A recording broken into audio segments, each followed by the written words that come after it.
Question को ध्यान से पढ़ लें। देखिए क्वेश्चन में ये कह रहा है कि इन दोनों इक्वेशंस का सॉल्यूशन जो है इनफाइनाइट है, बहुत ज्यादा सॉल्यूशन है, एक से अधिक हल निकलेंगे।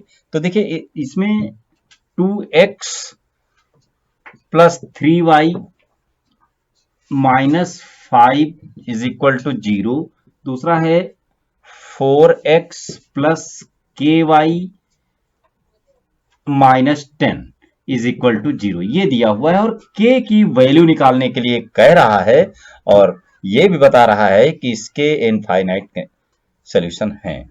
तो इसका मतलब आपको समझना होगा कि इनफाइनाइट सॉल्यूशन कब होते हैं और अगर हो तो कंडीशन क्या होती है। तो इसको देखिए, इसमें यह होता है कि जो a1 अपान a2 और b1 upon b2 c1 upon c2 तीनों जब सेम होते हैं तब इनफाइनाइट सॉल्यूशन होते हैं। तो इसका मतलब ये इसके इक्वल है।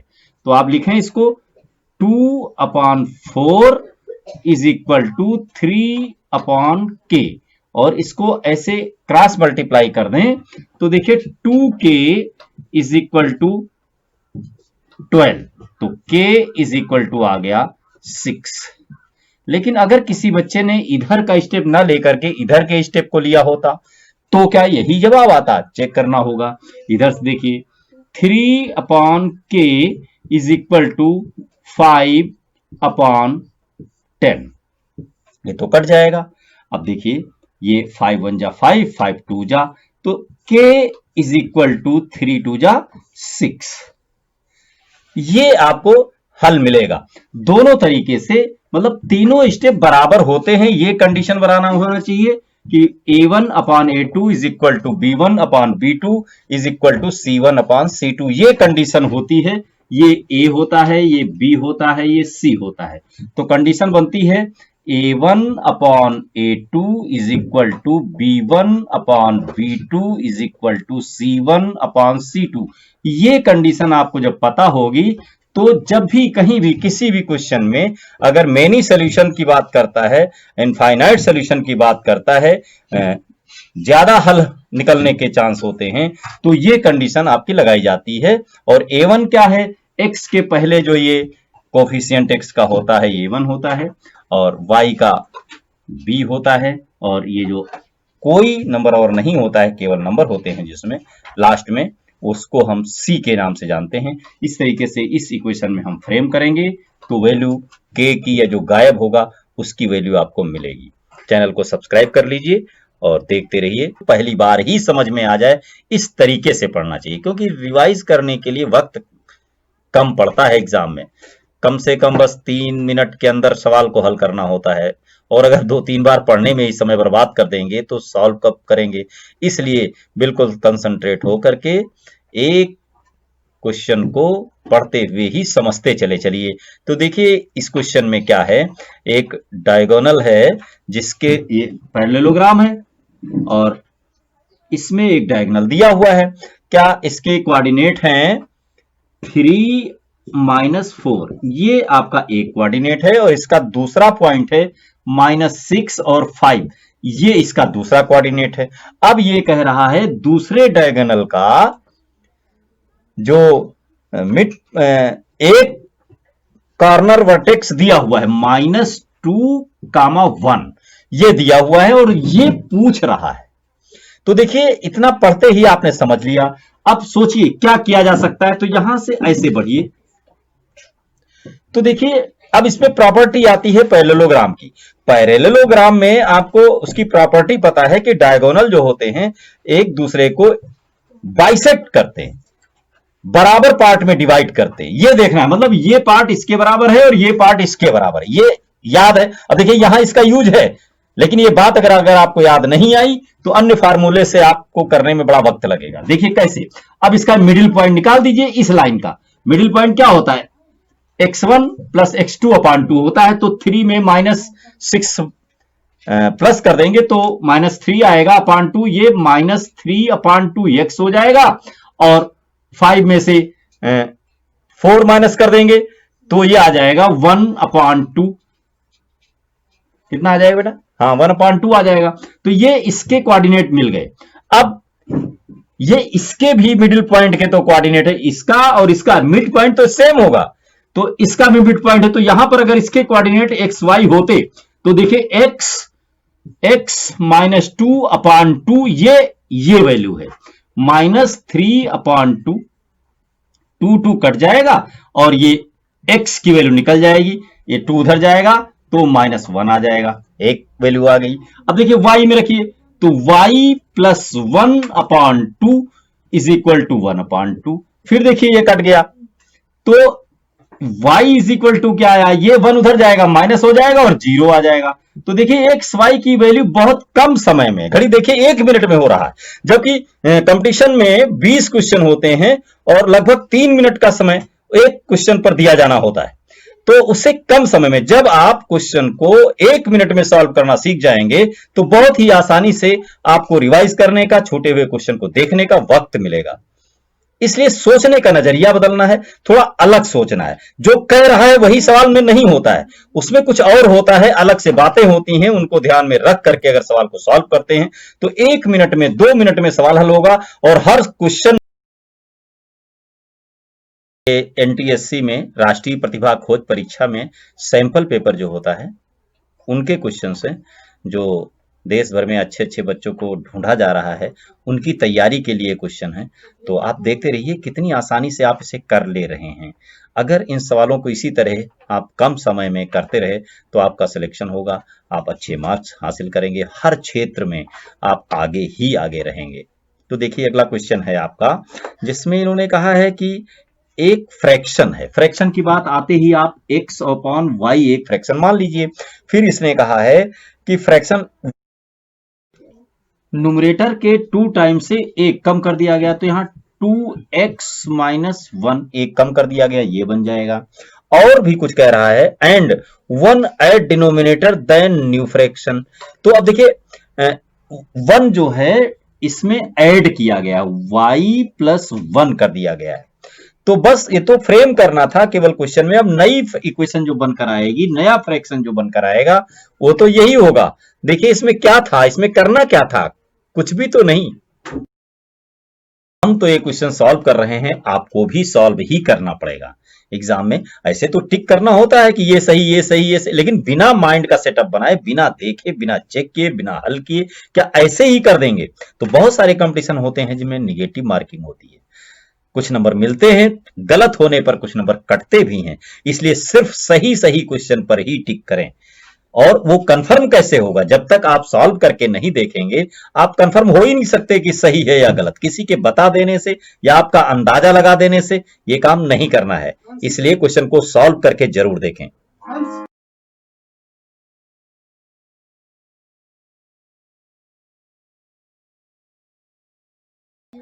ये छोटे छोटे क्वेश्चन हैं जो अक्सर एग्जाम में पूछे जा रहे हैं। तो देखिए थोड़ा सा, सब कुछ आपको आने के बावजूद भी कुछ ना कुछ मिस्टेक हो सकती है, या हमारा समय ज्यादा लग सकता है। होती छोटी सी चीज है और समय ज्यादा लगने की संभावना होती है। इसलिए क्वेश्चन को पहली बार ही ध्यान से पढ़िए, जिससे बार बार ना क्वेश्चन पढ़ना पड़े, ना छोटी मोटी गलतियां हों। जैसे 5x² + 13x + k = 0। यहां पर इसने कहा है कि इसके जो रूट्स हैं, रूट्स क्या होते हैं? x की जो वैल्यू आती है उसे रूट्स कहते हैं। तो रूट्स 2 होते हैं, अल्फा और बीटा, और इसने इसमें बताया हुआ है कि दोनों रेसिप्रोकल हैं, एक दूसरे के रेसिप्रोकल हैं। तो ऐसे में हमें k की वैल्यू निकालनी है। तो देखिए कैसे निकालेंगे, आप रूट निकालने लगेंगे, बस टाइम वेस्ट हो जाएगा। देखिए ध्यान से, जो इक्वेशन होती है, क्वाड्रेटिक इक्वेशन होती क्या है? x² - अल्फा + बीटा x और प्लस अल्फा इंटू बीटा होता है। बस यहीं पर आपका ये क्वेश्चन आ रहा है। रेसिप्रोकल है, इसका मतलब इसकी वैल्यू यहां पर 1 है। तो आइए यहां पर हम इस इक्वेशन को इसके तरीके से बना लें, 5 से डिवाइड कर दें। तो x² + 13/5x + k/5। अब देखिए k/5, ये किसी भी नंबर, कोई भी रूट हो, उसको अगर रेसिप्रोकल को मल्टीप्लाई करेंगे, जैसे x है, इसका 1/x से मल्टीप्लाई करेंगे तो 1 आएगा। रेसिप्रोकल का जो मल्टीप्लाई होगा वो हमेशा 1 आएगा। इसका मतलब इसकी वैल्यू 1 है। k/5 is equal to 1। तो k इज इक्वल टू क्या आ जाएगा? 5। देखिए कितनी आसानी से इस क्वेश्चन को कर पाए। लेकिन अगर ये फार्मूला नहीं लगाते हैं, कहीं रूट निकालने के चक्कर में पड़ जाते हैं, तो आपका टाइम काफी बर्बाद हो सकता है। समय बचाइए और अलग तरीके से सोचना शुरू करिए। मेरे चैनल को सब्सक्राइब कीजिए और लगातार कम से कम समय लगेगा। लिखा हुआ है अर्थमेटिक मीन निकालना है और नंबर है आपके 579x। ये है नंबर और इसकी मीन है, मीन गिवन है।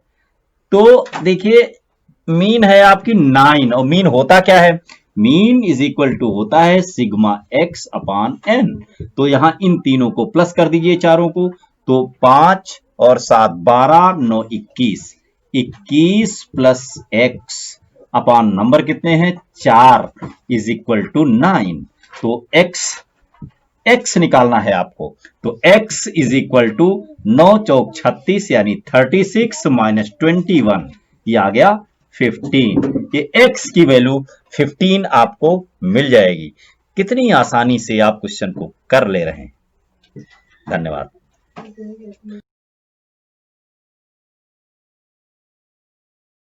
पढ़िए, देखिए कह रहा है कि ABC एक ट्रायंगल है। ABC एक ट्रायंगल है और A का जो बाइसेक्टर है AD, ये बाइसेक्टर है, मतलब ये एंगल इस एंगल के बराबर है और D पर ये काट रहा है। अब देखिए बाइसेक्टर का नाम आते ही आपको याद आ जाना चाहिए कि ये एंगल बाइसेक्टर थ्योरम हो सकता है। चलिए पहले वैल्यू पुट करते हैं, फिर देखते हैं क्या है। AB is equal to 10, AB ये 10 हो गया सेंटीमीटर, और AC है आपका 6 सेंटीमीटर, ये 6 सेंटीमीटर है, ये 10 सेंटीमीटर है।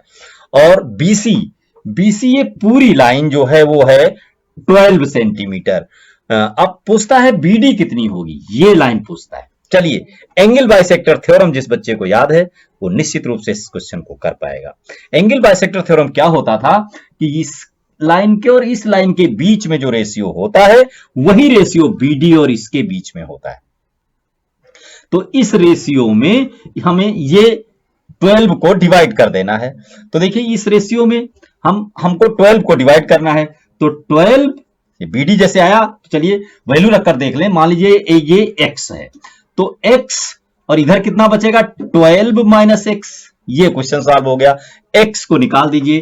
तो x upon 12 minus x is equal to 10 upon 6। ये मल्टीप्लाई कर लीजिए तो बचेगा 6x is equal to 120 minus 10x। ये इधर आ गया तो बन गया 16x is equal to 120। x is equal to 120 upon 16। अब इसको सॉल्व करें तो देखिए 4 4 जा और 4 3 जा 30, ये 15 अपॉन 2। ये 15 अपॉन 2 का मतलब होता है 7.5 सेंटीमीटर BD की लाइन है। x की वैल्यू आई है आपकी, तो x इज इक्वल टू ये आपका मिल जाएगा 7.5। तो देखिए कितनी आसानी से क्वेश्चन को कर पा रहे हैं।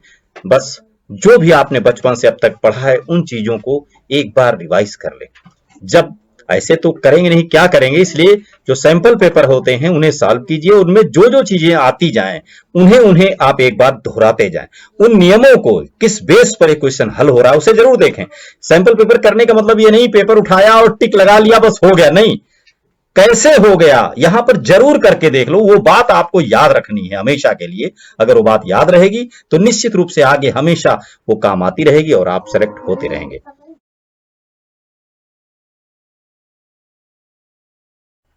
क्वेश्चन को पढ़िए और पढ़ते ही देखिए क्या समझ में आ गया। फिर माइंड में जब क्वेश्चन आ जाए तो उसके हिसाब से डायग्राम बनाइए, फार्मूले सेट कीजिए। तो देखिए क्वेश्चन ये कह रहा है कि ABC एक राइट एंगल ट्रायंगल है, ABC ये। अब यहां पर इसका मिड पॉइंट है P और इसका मिड पॉइंट है Q। यहां पर इसको इससे मिला दिया गया और इसको इससे मिला दिया गया। ये है डायग्राम। अब देखिए डायग्राम जब बन जाए तो देखिए आप क्या कर सकते हैं, क्या पूछ रहा है इसको छोड़िए, इसमें बस देखते समय जब क्वेश्चन पढ़ रहे होते देखिए ध्यान से, सारे डायगोनल की कहानी है, उसमें जो भी पूछ रहा है उसमें सिर्फ डायगोनल ही तो है। मतलब एक तो AC है, AQ है और PC है, यही वर्ड यूज किए गए हैं, AB और BC नहीं है। तो देखिए हम अगर ये ट्रायंगल छोटा वाला ले लें जिसमें AQ square is equal to, देखिए क्या आने वाला है, ये ट्रायंगल लेते हैं ये वाला, तो AQ square is equal to AB square plus BQ। अब BQ क्या है, BQ है BC अपॉन 2, और BC अपॉन 2 का स्क्वायर अगर करेंगे तो देखिए BC स्क्वायर अपॉन 4 आएगा। ये देखना है, ये सब माइंड का सेटअप है, देखते रहिए करते रहिए।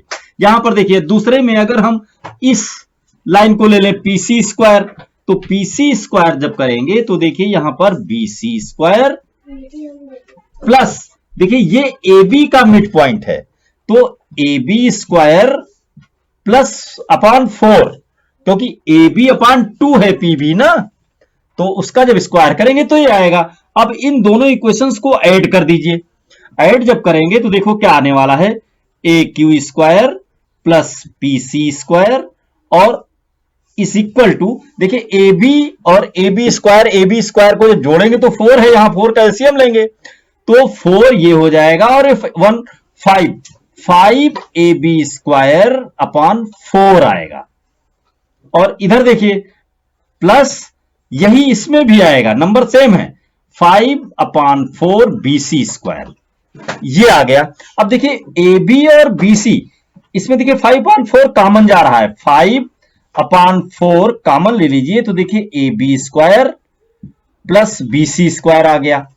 और अब बिल्कुल ध्यान से देखिए, ये ध्यान से देखें तो AB स्क्वायर और BC स्क्वायर ये क्या होता है, AC स्क्वायर होता है, तो 5 अपॉन 4 AC स्क्वायर, ये आपका रिजल्ट आ गया, ये इज इक्वल टू ये।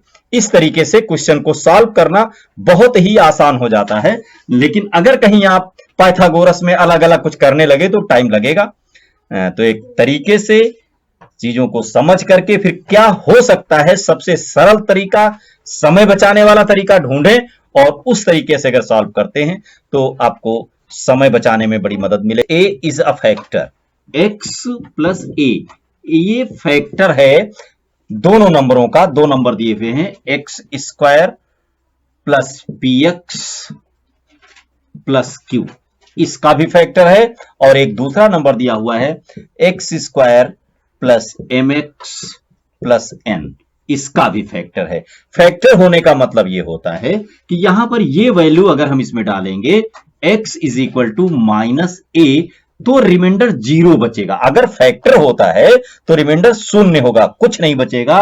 तो ये हम इसमें x की जगह फिक्स कर दें और रिमाइंडर इसमें भी 0 है, तो दोनों में अगर वैल्यू रखें तो दोनों बराबर 0 है ना, तो दोनों की वैल्यू 0 है, तो दो हल होके आएगा, वो भी 0 आएगा और इसमें कोई ना कोई a की वैल्यू आपकी निकल जाएगी। देखिए कैसे, यहां पर माइनस a का स्क्वायर करेंगे तो a स्क्वायर आएगा, प्लस यहां px है, x की जगह इसको रखेंगे तो हो जाएगा माइनस AP, फिर यहां कुछ है ही नहीं है तो केवल q हो जाएगा ये।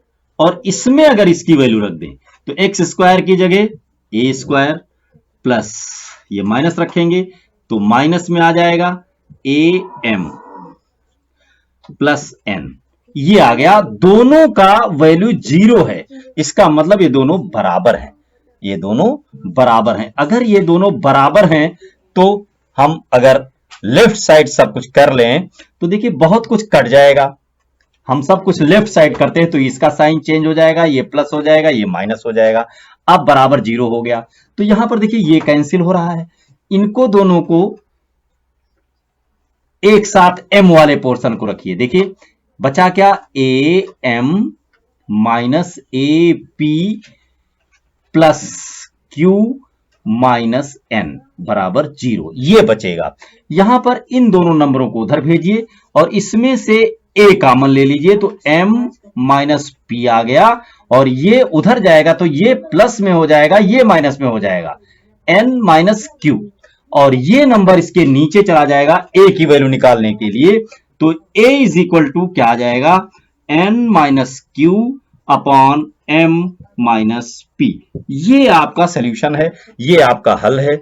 बहुत कम समय में आप इन सवालों को कर ले रहे हैं। बस सोचिए, करने से पहले सोचिए, जब शुरू हो जाइए तो रिजल्ट तक पहुंचिए, आपको बहुत अच्छा लगेगा। मेरे साथ जुड़े रहिए।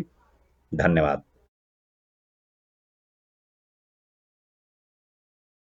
देखिए क्वेश्चन को पढ़िए, ध्यान से देखिए उसे। लिखा हुआ है 5 tan theta is equal to 4।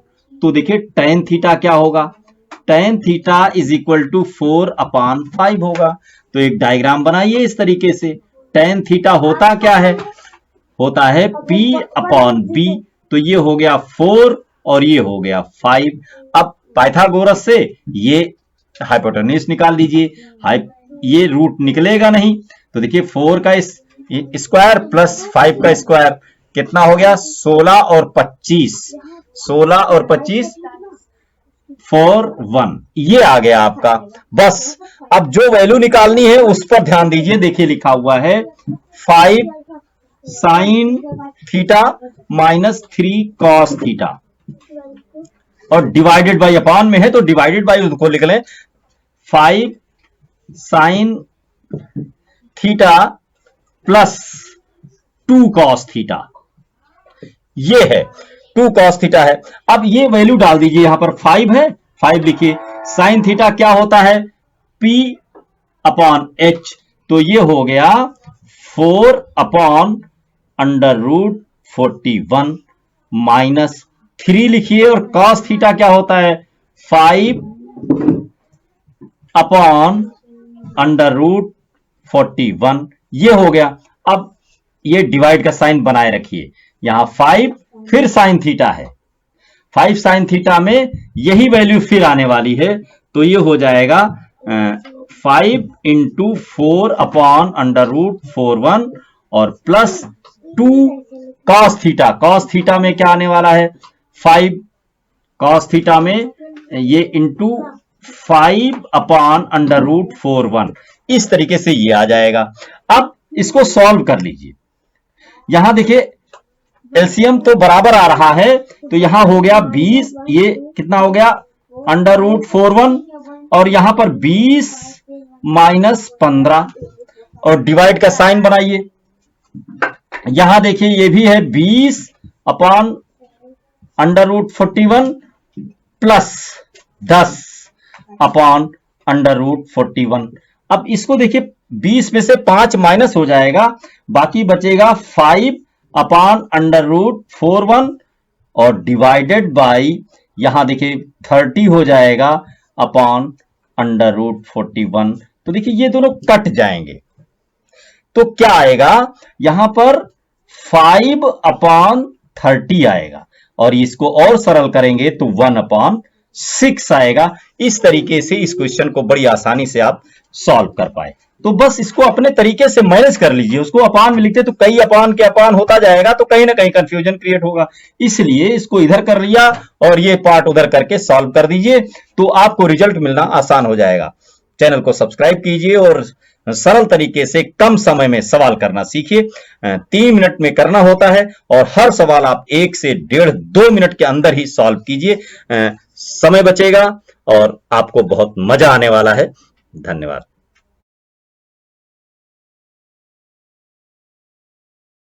देखिए एक टावर है, क्वेश्चन को पढ़ लीजिए ध्यान से। तो उससे कुछ डिस्टेंस पर, ये डिस्टेंस है 50√3 ये, और ये एंगल इसका है 60 डिग्री, ये एच पूछता है। तो देखिए कुछ भी नहीं, 1 मिनट से भी कम समय में आप कर पाएंगे। H is equal to H upon base होता है, इज इक्वल टू ये उधर कर दीजिए, तो 50√3 और क्या tan 60 की वैल्यू होती है √3, तो ये हो गया √3। तो अब ये √3 का 3 हो जाएगा और 50 से मल्टीप्लाई कर देंगे, 150 मीटर इसकी हाइट होगी। कितनी आसानी से आपने, मुश्किल से 1 मिनट से भी कम समय में आपने इसे सॉल्व किया। अच्छा लगा आपको? चैनल को जरूर सब्सक्राइब कर लें और सीखते रहें। छोटे छोटे कंपटीशन में बड़े बड़े काम आने वाले सवाल हैं। देखिए, अगर क्वेश्चन में कुछ चेंज हो, जैसे यहां पर अपान 3 हो, तो क्या करेंगे? तो अपान 3 यहां पर अपान 3 आ जाएगा भाई, ये 3 कट जाएगा और अपान 3 आ जाएगा और कितना आ जाएगा? 50 मीटर। तो ये जो नंबर है, नंबर चेंज हो सकते हैं, लेकिन क्वेश्चन करने का तरीका तो वही रहेगा। मान लीजिए यहां पर 3 नहीं लिखा हुआ है, तो ये जब आप 3 लिखा हुआ है तो अपान 3 और डिवाइड कर दीजिए। जहां पर ये नंबर यूज किया गया वहीं पर उसके साथ जो और नंबर है उसका यूज कर दीजिए, तो 50 मीटर आपका आंसर आपको मिलेगा। धन्यवाद।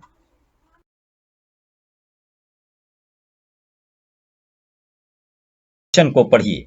सबसे पहला उद्देश्य है सवाल को ढंग से पढ़िए, चिन्ह सहित बातों को समझिए, फिर सॉल्व करना शुरू कीजिए। जैसे एक the area of quadrilateral whose vertex is are, ये तो वर्टेक्स क्या क्या है?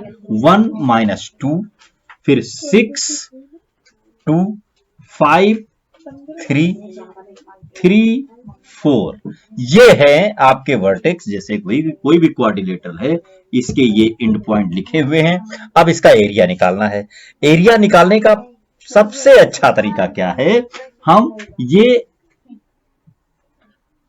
ये और इस नंबर को नीचे फिर से कॉपी कर देते हैं, ये, और इनका जो ये रो है इनको मल्टीप्लाई करके पहले 1/2 लिखिए और इनको मल्टीप्लाई करके जोड़ दीजिए। जैसे 1 2 2 प्लस 6 3 18 प्लस 5 4 20 और माइनस 3 दूने 6, ये, और इसमें प्लस करना है आपको इनका मल्टीप्लाई।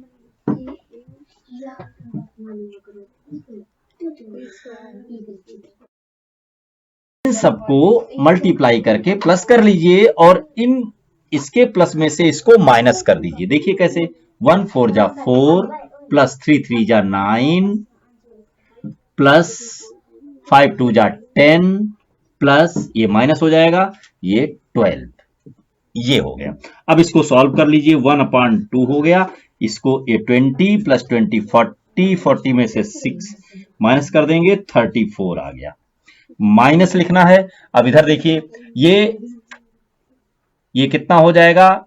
19 और 4 और ऐड कर दीजिए, 23 में से 12 जाएगा तो 11 बचेगा, ये माइनस हो जाएगा, तो ये हो गया 34 में से 11 जाएगा तो 23 बचेगा। तो 1/2 इंटू 23, तो ये हो जाएगा 11.5, ये यूनिट स्क्वायर, जो भी इसकी यूनिट रही हो उसका स्क्वायर, इतना एरिया इसका आपको मिल जाएगा। इस तरीके से कितने आसानी से आप इसको बिना फार्मूले के और अच्छी तरीके से कर पाए। होना क्या है, जो ऊपर से नीचे ऐसे मल्टीप्लाई करते आते हैं उसको पहले ब्रैकेट में रखिए और फिर नीचे से ऊपर जितने जाते हैं माइनस के बाद जो दूसरा ब्रैकेट लगा हुआ है उसमें रखिए। इसको अलग सॉल्व करिए, इसको अलग सॉल्व करिए, दोनों को माइनस करिए और 1/2 आगे लगाइए, तो जो रिजल्ट आएगा वही आंसर आएगा।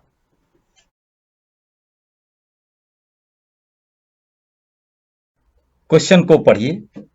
देखिए लिखा हुआ, graph of line 5x plus 3y is equal to 4 cuts y axis at the point. y axis को कहां काटेगा? एक्सिस ऐसे होता है, तो y एक्सिस ये है, इसको जहां कहीं भी काटेगा वहां पर x की वैल्यू 0 होगी। एक तो ये है, तो ऑप्शन अगर है तो जहां x की वैल्यू 0 हो उसको देख लें, या इस इक्वेशन में x की जगह 0 रख दीजिए। तो x हम 0 रख देते हैं तो ये 0 हो जाएगा, plus 3y is equal to 4। तो y is equal to 4/3।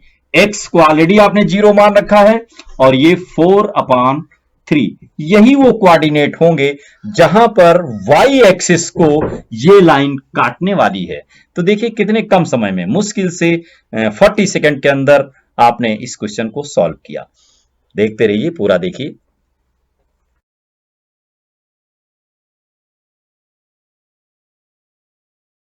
Question को पढ़िए, पढ़ने में ही सबसे ज्यादा समय लगता है, सॉल्व करने में समय कम लगता है। देखिए, पढ़ लिया क्वेश्चन को।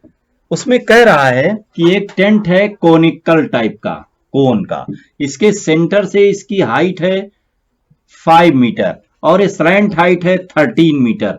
तो इसको पाइथागोरस से आप निकाल सकते हैं, ये आ जाएगा 12 मीटर। तो 13 स्क्वायर में से 5 स्क्वायर माइनस कर देंगे, ये आपको मिल जाएगा। अब कह रहा है स्लैंट हाइट तो 13 आ ही गई। अब इसको बनाने में जितना एरिया है वो निकालना है, कर्व सरफेस एरिया निकालना है। तो कर्व सरफेस एरिया होता है पाई आर एल। कितना आसानी से आप इसे कर पाए।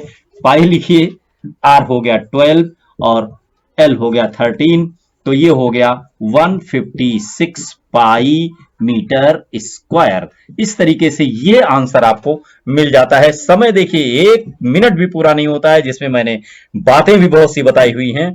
और आप भी इसी तरीके से कम समय में 30 से 35 40 सेकंड के अंदर आप सवाल को हल कर पाएंगे।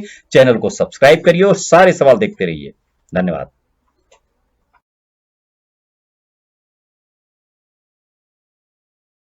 क्वेश्चन को पढ़ना और उसे समझ लेना 30 सेकंड के अंदर होता है काम। ये काम कर लीजिए। फिर देखिए, जैसे क्वेश्चन में कहा गया है 6 सेंटीमीटर रेडियस का एक सर्किल है, 6 सेंटीमीटर इसकी रेडियस है और इसके सेंटर से 8 सेंटीमीटर की डिस्टेंस पर एक पॉइंट है। उस पॉइंट से इसके ऊपर एक टेंजेंट खींचा गया है। इसकी लेंथ बतानी है आपको। ये 8 है टोटल यहां से यहां तक, और यहां से ये जो है वो 6 है सेंटीमीटर। ये आपको क्वेश्चन में गिवन है। अब देखिए, इसको करिए, यहां से ऐसे मिला देंगे तो ये देखिए 6 हो गया। बस इसकी लेंथ मालूम करनी है, तो लेंथ देखिए पाइथागोरस से निकाल दें, बेस बनता है, ये हाइपोटेन्यूज है। बस ध्यान रखिए, कभी कभी ऐसा कंफ्यूजन होता है कि जैसे ये हाइपोटेन्यूज है, बस यही कंफ्यूजन है और कुछ नहीं करना है। तो length is equal to under root 8 square minus 6 square. तो देखिए कितना आने वाला है, तो ये आ जाएगा 8 टाइम 64 माइनस 36 का अंडर रूट कर लीजिए, तो ये आ जाएगा ये 14 में से 6 गया 8 और यहां बचा 5 में से 3 गया 2 का अंडर रूट। अब देखिए ये 4 है तो 4 का 2 हो जाएगा और 7 का अंडर रूट निकलेगा नहीं, इतना आएगा। देखिए समय देखिए 1 मिनट के अंदर आपका सॉल्व हो जाता है क्वेश्चन, और इसके लिए समय निर्धारित है 3 मिनट। बहुत ज्यादा है, 2-2 मिनट 1-1 मिनट जब बचता जाएगा, यही समय आपके बहुत काम आने वाला है। छूटे हुए क्वेश्चन जो नहीं आ रहे हैं उन्हें समझने के लिए ज्यादा समय मिलेगा और आप अपनी सफलता की ओर बढ़ते जाएंगे। चैनल को सब्सक्राइब कीजिए और क्वेश्चंस को देखते रहिए। धन्यवाद।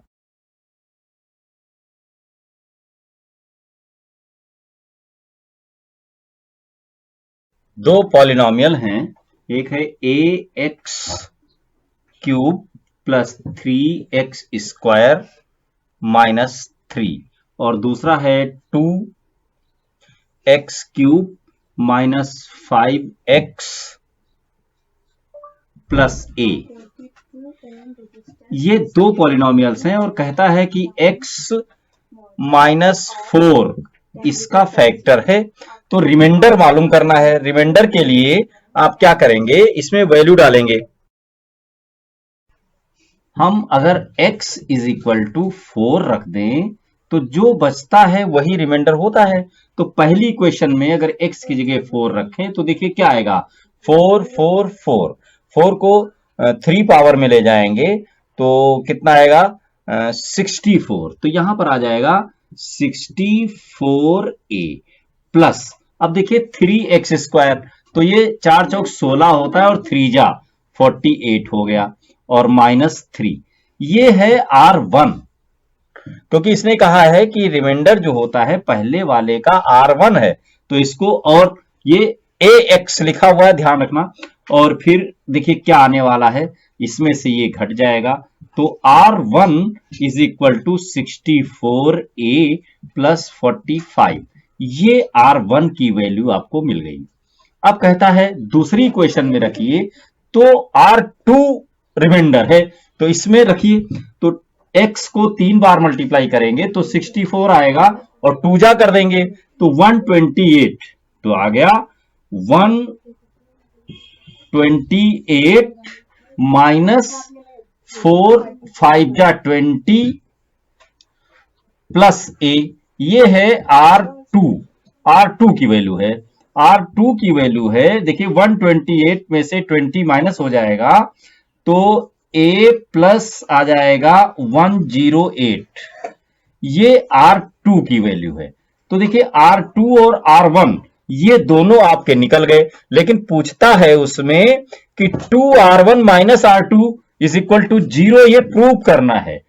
2R1 minus R2 is equal to 0, तो R1 जो भी था उसका डबल करें तो देखिए कितना होता है। R1 था, ये हो गया 128 प्लस 90, ये भी है इसके साथ प्लस 90, और इसमें से ये घटा दे तो 0 आना चाहिए, तो 0 2 से तो नहीं कट रहा है, 0 नहीं आना चाहिए, इसकी वैल्यू पूछ रहा है, उसमें गलत दिया हुआ है सवाल में, उसने 0 कर दिया है, यहां पर क्वेश्चन मार्क है, ये आपको निकालना है। तो इसमें से माइनस कर दें आप, ये a है और प्लस 90 है, और इसमें से माइनस करना है a प्लस 108, इसको जब माइनस करेंगे तो साइन चेंज होगा, तो 127a माइनस, देखिए 90 में से ये बचेगा 8 बचेगा, और 10 में से 9 में से 9 जाएगा, तो 108 है, इसमें से 90 माइनस करना है तो 18 आपका बच जाएगा। तो ये आपका आंसर निकलता हुआ नजर आता है, जो कि इसमें कोई भी आंसर नहीं दिया गया है, कुछ गड़बड़ है।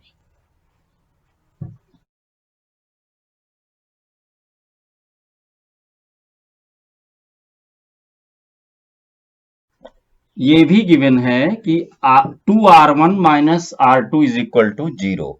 अब R1 कितना है, R1 देखिए ये है और R2 ये है, तो यहां पर रख दीजिए वैल्यू दोनों की।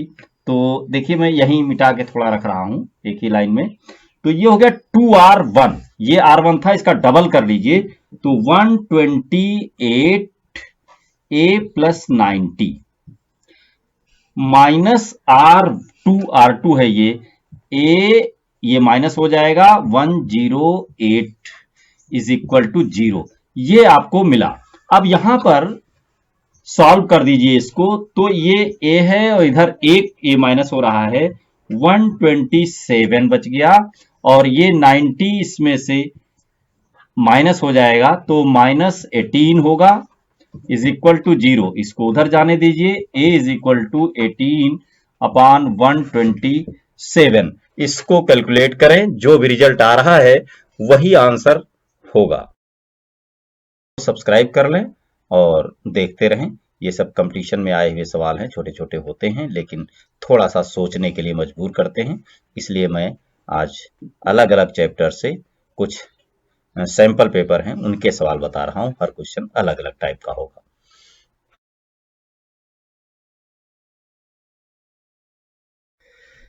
क्वेश्चन को पढ़िए ध्यान से, देखिए एज वाला सवाल है, जिसमें कह रहा है कि the sum of age of father and son is 45।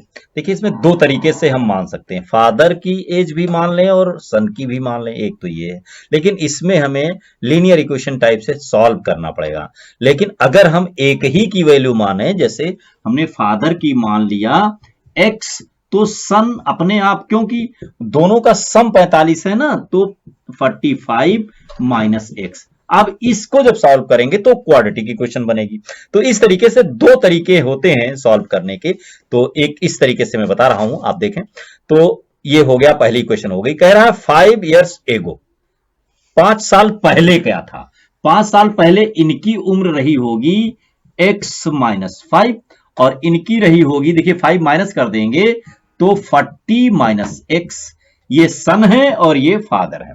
ये है। फिर आगे कह रहा है कि the product of their ages, इन दोनों का प्रोडक्ट मल्टीप्लाई जो है वो कितना हो जाता है, फादर की एज, उस समय की एज का, उस समय फादर कितने थे, ये थे, और इसका 4 टाइम्स हो जाता है, 4x माइनस 20। बस इसी इक्वेशन को आपको सॉल्व करना है। देखिए कैसे, इसको हम इससे मल्टीप्लाई करेंगे तो 40x माइनस 200, फिर इसको इससे करेंगे तो minus X square minus minus plus 5x, और इसको इधर कर लीजिए minus 4x plus 20 is equal to 0। ये इक्वेशन आपको क्वाड्रेटिक इक्वेशन मिल गई।